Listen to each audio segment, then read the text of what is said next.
Hello guys, আমি চলে এসেছি আজকে একটা নতুন টিউটোরিয়াল নিয়ে। এই মেকআপ ব্রাশ আর বিউটি ব্লেন্ডারগুলো ক্লিন করা আমার অনেক দিন ধরে পড়ে আছে, অনেক ইউজ হয়ে গেছে, তারপরেও আমি ক্লিন করতে পারিনি। তো ফাইনালি আমি আজ অনেক দিন পরে করছি। তো দেখে নাও সহজেই। আর ভিডিওটি ভালো লাগলে অবশ্যই চ্যানেলটি সাবস্ক্রাইব করে পাশে থেকো আর একটা লাইক অবশ্যই করো। তো আমি শ্যাম্পু নিয়েছিলাম, ডাব শ্যাম্পু। আপনারা যে কোনো শ্যাম্পু ব্যবহার করতে পারেন, আপনি যেটা ব্যবহার করুন সেই শ্যাম্পুটি ব্যবহার করতে পারেন। এবার ওটার মধ্যে জল দিয়ে দিতে হবে। জলে শ্যাম্পুটা গুলে নিয়ে ওটার মধ্যে ব্রাশগুলো দিয়ে মোটামুটি 10 মিনিট রেখে দেবো। এটা এরকমভাবে রেখে দেবো 10 মিনিট। 10 মিনিট পর আমি এটা দেখে নিলাম।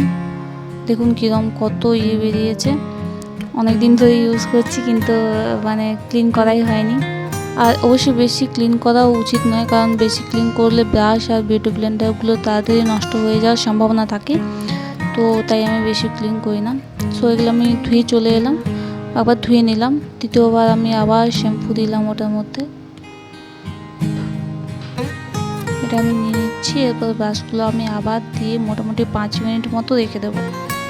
5 মিনিট মতো ভালো করে রেখে দেবো।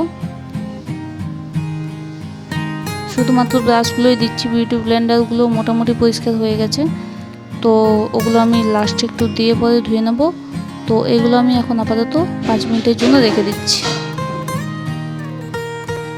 5 মিনিট পর দেখুন এখনও কত বেরিয়েছে। তো আমি এগুলো আবার ভালো করে হাতে দিয়ে করে দিচ্ছি, যাতে ভালোভাবে ক্লিন হয়ে যায়, তাই জন্য। তো এগুলো আমি ভালো করে ক্লিন করে নিচ্ছি। এরপর আমি বিউটি ব্লেন্ডারগুলো আরেকবার ওই জলে দিয়ে দিলাম।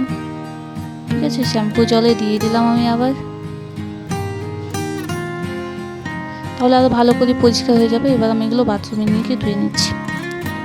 তো আমি এখানে নিয়ে চলে এসেছি। এবার আমি একটা একটা করে সব ধুয়ে নেব।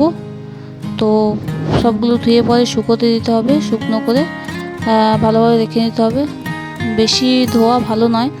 তো যখন পুরোপুরি আর করাই যাবে না, তখনই সব ব্রাশগুলো ধোবেন বা ক্লিন করবেন। তার আগে অত করার দরকার নেই। Thank you so much. চ্যানেলটি সাবস্ক্রাইব করে পাশে থাকবেন।